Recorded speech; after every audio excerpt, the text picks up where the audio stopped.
Today I got so sad I thought about re-downloading Hinge, even though I don't really like Hinge, and then I reminded myself that the pursuit of meaningless conversation has never made me less sad, and that the possibility of beginnings, when used as a distraction, perpetuate my pain instead of curing it, and that treating the state of my inner world as something so trivial that it could be soothed by the illusion of intimacy or the attention of a man is a disservice to the growth that I am capable of if only I decided that I was worth the time and investment and awareness necessary for that growth to occur. And then I thought about texting my ex. If Jesus can't save these hoes, why are you trying?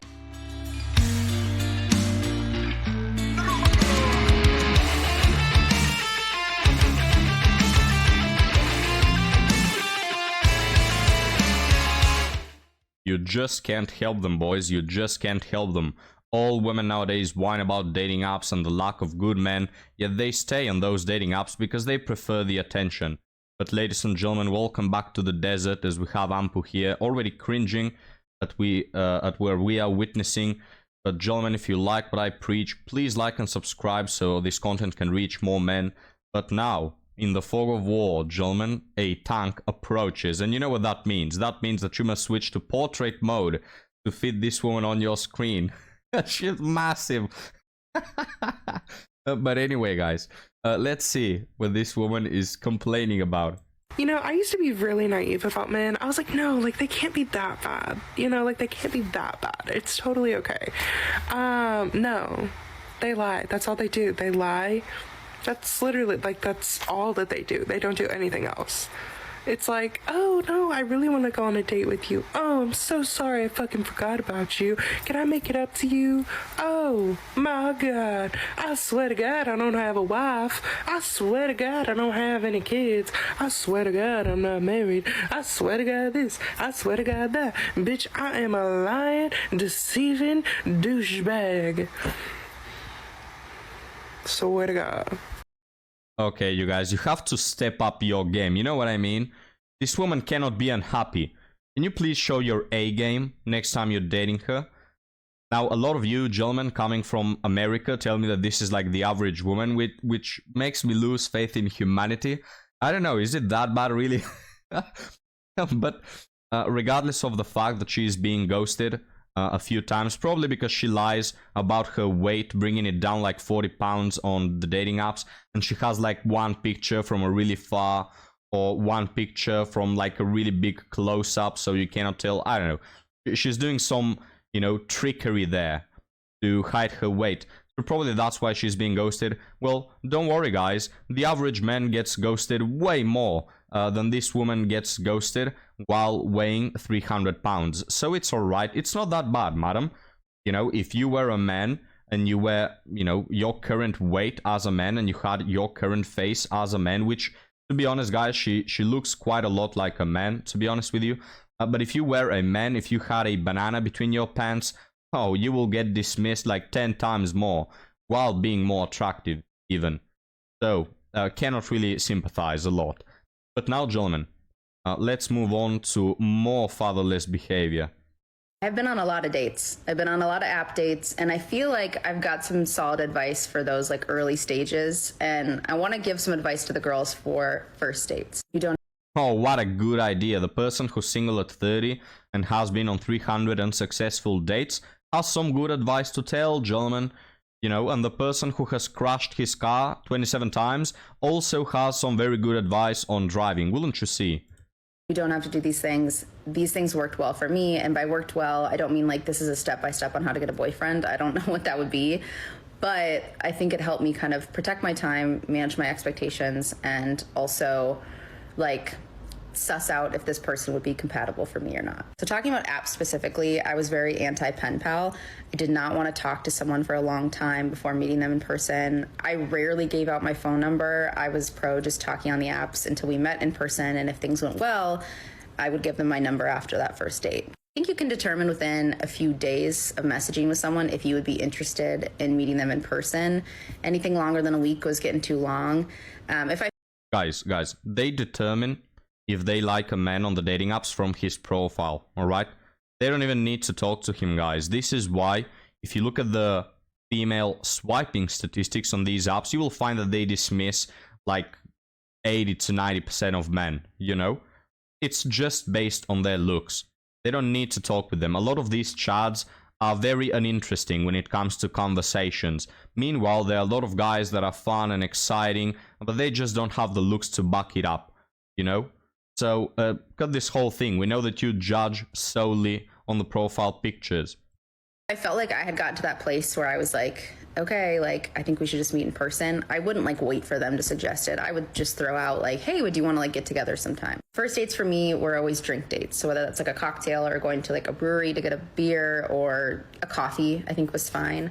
I would usually let them plan it or encourage them to plan it.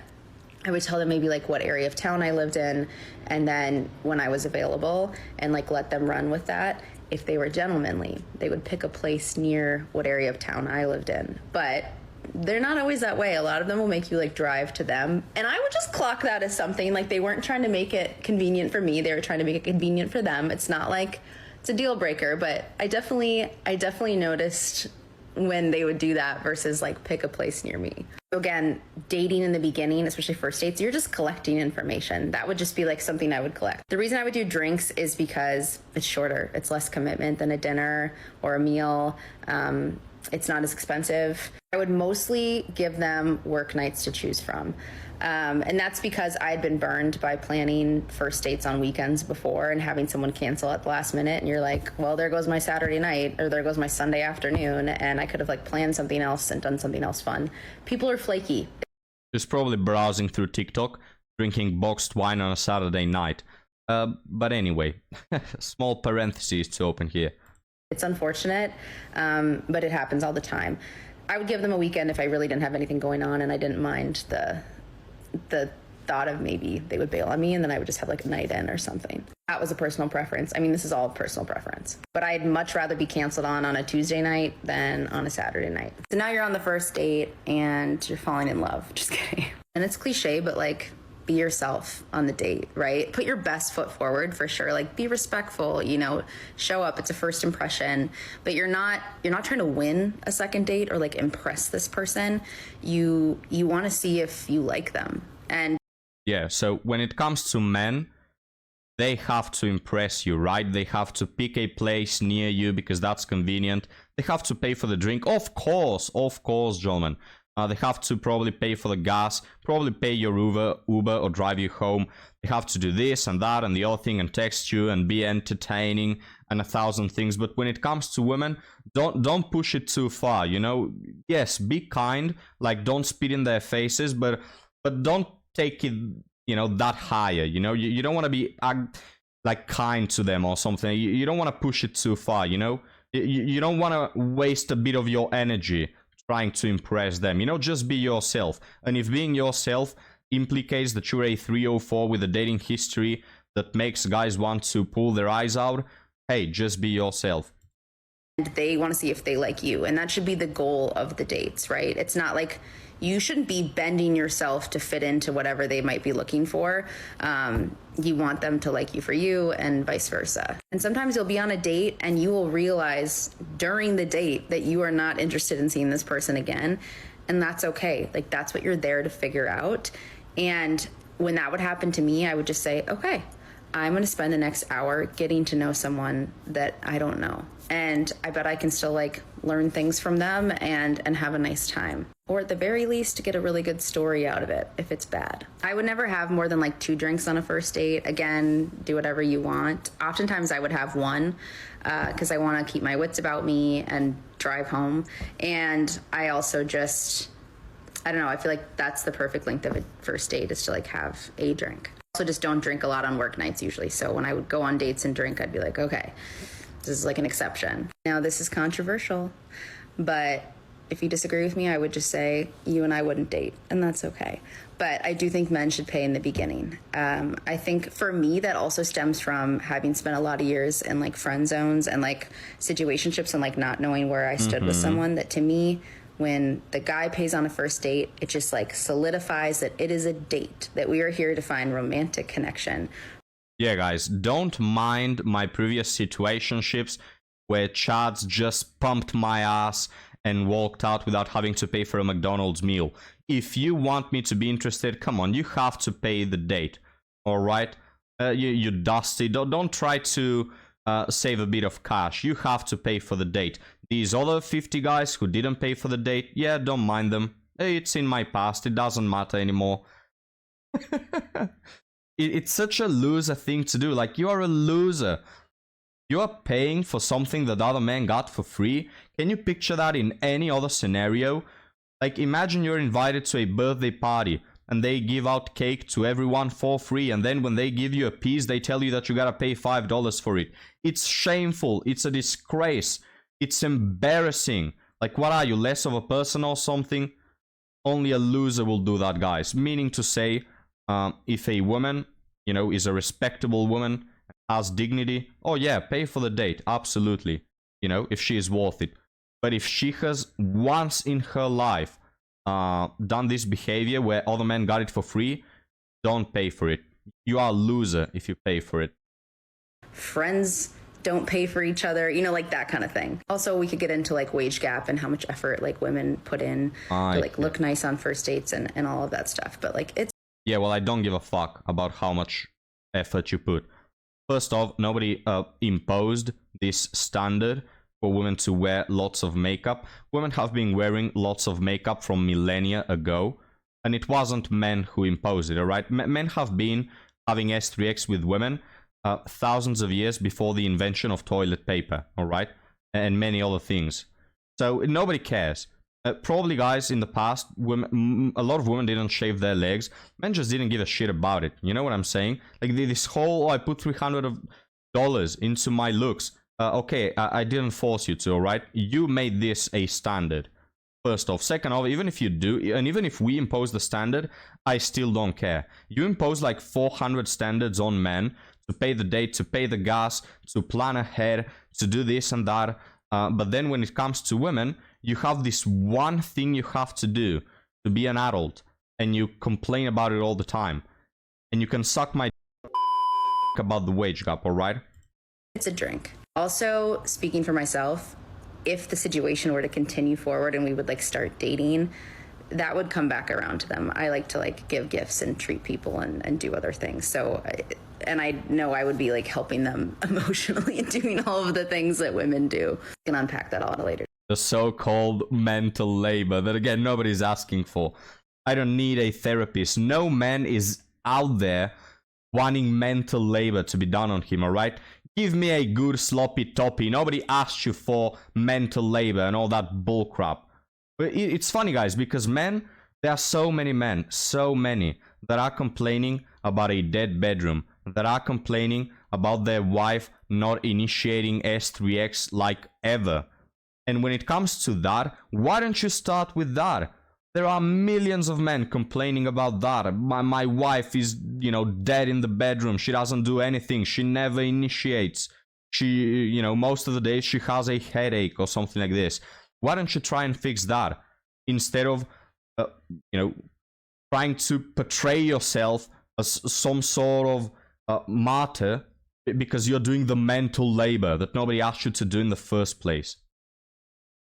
Time. And then I think that the guy should reach out to you after the date within 24 hours, but within a few days is fine. If they're awesome, they will text you like that night and tell you how much fun they had, or at the very least by like lunchtime the next day. I think that that is like the gold standard. And that's not because I think that women shouldn't reach out to the guy. It's just from experience of like, anytime I had to reach out first after the date, like I would wait some time, and when I wouldn't hear back from them, I'm not above shooting the shot, but it never panned out in them being interested for another date. Like, I think it's a little symptom of if he wanted to, he would. If he wants to see you again, he's going to make that happen. And then I do think that you should kind of share the reaching out responsibilities like after that. Everyone wants to feel desired, and it shouldn't be all on one person, but in the beginning, I think that they should initiate. Again, though, you want to avoid pen pal situation moving forward. I don't think you need to text every day in the beginning. I have an anxious attachment style, so I actually think it's kind of good not to.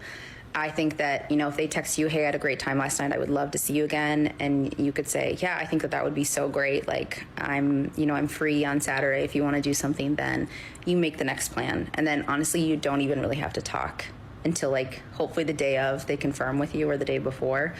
But I think in the beginning, you just don't need to be texting each other all the time. I'm also sorry, my vocal fry is like off the charts. I'm still recovering from this damn cough. Sometimes I would even kind of like shut down the conversation until the next date, just for myself. Like I would just say like, that sounds great. I'm really looking forward to Saturday. Talk then. And just to set that expectation for us both. Again, that's a personal preference. I feel like, again, I've been burned by talking to someone so much in between dates and then getting used to that consistency that when they start to do the pull away, it would really trigger my anxiety. And or like with that, right, I was getting connected to someone I had only like met a time or a few times, and my expectations were starting to build, which probably wasn't fair to them, but also like wasn't fair to myself. So that was more of kind of like a self-protective measure. It took me a while to kind of figure out that that's what I needed. And of course, as you continue to date, the communication increases with that. That's like a normal cadence. But again, I'm not trying to make you overthink that. That's just a piece of advice that worked for me. If you found this helpful, let me know. I know it was long, but I do have more advice that I can give on like the next few dates and like the early stages of dating. There's so much anxiety and confusion that comes with that. I know it does for me. So I might have some helpful thoughts. Wow, she has even more, guys. This woman is like a black hole of wisdom. It's just endless. It's unmeasurable, all the wisdom that she has. Wow. And if you don't know about this woman, guys, she's been on the channel. She has a boyfriend that she managed to somehow find out at the age of 30. And now she spends like 15 minutes every day talking about all the guys that have rammed her through on TikTok. It's embarrassing. If I was her boyfriend and I ever stumble upon one of these videos, damn, I will change my name and my country. It's shameful, really. But well, how did you find all the wisdom, gentlemen? Incredible. It's outstanding. But now, let's move on to our article stories. We have two short ones.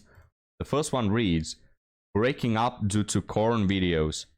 Hello, my fiancée, female 30, broke up with me, male 30, after she checked my phone browser history behind my back and found that I watched corn videos when she was in a trip. Wow, we have a bad boy here, guys. We will have to ground this man, because he's been a bad boy. You've been watching corn, you've been, reading dirty magazines, like a 15-year-old boy, Actually, I forgot that I watched those videos, and honestly, I didn't finish to them. I was feeling insecure about my performance in bed, especially because it was taking lots of time in order to finish. Isn't that a good thing? I know. I scrolled those videos in order to learn some new positions, hoping that it will enhance our S3X life. I was also insecure about her leaving me for someone better in bed because she likes S3X. S3X is like food for her. We're having S3X twice daily and sometimes more. Before, guys, you read, I hope you haven't read the next part, alright? But if you thought that this woman is like Virgin Mary, and this is why she doesn't like her men watching corn, now we learn that she isn't, alright? She is very, I wouldn't necessarily say promiscuous, but very active, So it's not like she's a prude. Now, hang on tight, gentlemen. She also cheated on her ex-husband. That's why I was insecure.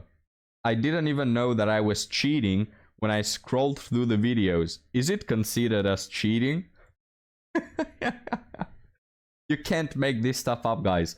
The woman that cheated on her ex-husband is now acting all, all prude, all conservative about, oh, you cheated on me by watching corn.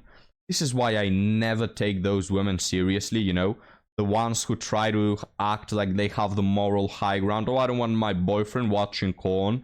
Or I don't want my boyfriend looking at all the women's pictures in their bikinis and liking them. Because it's like most of the time, they don't come from a place of self-respect. They are 304s. They really are 304s, but they hold you to a different standard, you see? What a dirty witch. But gentlemen, let's move on to our next article. Random woman, female 32, asked me, male 31, to help her move a mattress. Now she wants to cook me dinner. Could this be romantic? I normally don't add random people on Instagram, but I added her because we have 6 mutual. She immediately messaged me saying she thought I looked strong and asked for my help moving a mattress. I looked at her Instagram and to my surprise, she was a real person. That's how low the bar is for men. Can you please be a real person? Let's start from there. Can you not be a bot or a man? Because we live in modern times, guys, and a lot of people are confused about their gender. So men's standards nowadays, we have to mention, can you please actually be a woman and not have a massive wiener between your pants? I don't want to have that surprise. And can you not be a bot also? It's a good start. She offered to pay for my help, but I refused payment. I said I'd do it for free. I found her attractive. I was honestly going along with this because of how random it was. We set a time and a date for me to help. Much to my surprise, she looked even better in person. She was wearing makeup and looked excited to see me. The mattress wasn't that heavy. She had a male roommate who was eager to help. I drove the U-Haul because she had never driven a truck before. I had a great time talking to her. I asked her how she knew to ask me for help, and she said we were in the same running community and that she found me on Instagram. Now she's offering to cook me a meal to say thank you. I would like it if she had romantic intentions, but it is hard to tell since she offered to pay me to help her. What do you think, Reddit? So what do you think, chat? I think that even a blind, deaf person can see that she obviously is interested in this guy. I don't know why this man is so confused. There have been like 10 signals that she clearly is interested in you. Starting from her complimenting you by being strong. Second off, she has a male roommate who can move a mattress. She then asked him for help. Third off, she found you by, browsing for you. Like, she took the effort and the time to actually go out of her way and find you. So she obviously is interested. That is like the biggest tell. And then, she's wearing makeup, looking excited, acting all feminine, even wants to cook you dinner, which is an invite to a first date. I mean, come on, man. I gotta, say that this man is so bad at picking up the signals, guys. Yes, we live in confusing times, but come on, man, how much clearer than this does it need to be? But that is, gentlemen, the sort of interest that you will get from a woman when she likes you. If you doubt if she likes you, she doesn't. I mean, this man is doubting, but it's on him. The fault is on him. When women are interested, that's what they'll do. They'll talk to like their 15 female friends, trying to ask information about you, looking at all your socials, all throughout them to try and find you, locate you, send you an invite because they saw you this one time. Then they look at how she found a way to see him. Oh, I need to move a mattress. I wouldn't even be surprised if she bought this mattress only to have a chance to have a connection with you, because that's how far women will go. So she went out of her way to actually, set up a date with you, and then she dressed up, makeup, feminine, even wants to cook you dinner. Gentlemen, don't settle for anything less. All these harpies that are like 50-50 about you, I don't know, maybe if you buy me a drink, maybe if you try and impress me a bit more, to hell with them. But gentlemen, what do you think? Let me know down below. If you want more desert, you can find me on Patreon, links down below. And if you like what I talk, gentlemen, please like and subscribe to the video, because in this way the channel can expand and reach more men that may need to have a laugh or two watching my videos. But for now, gentlemen, that will be all. Thank you for making Ampus Day better. I hope that you are good as well, and I'll see you next time.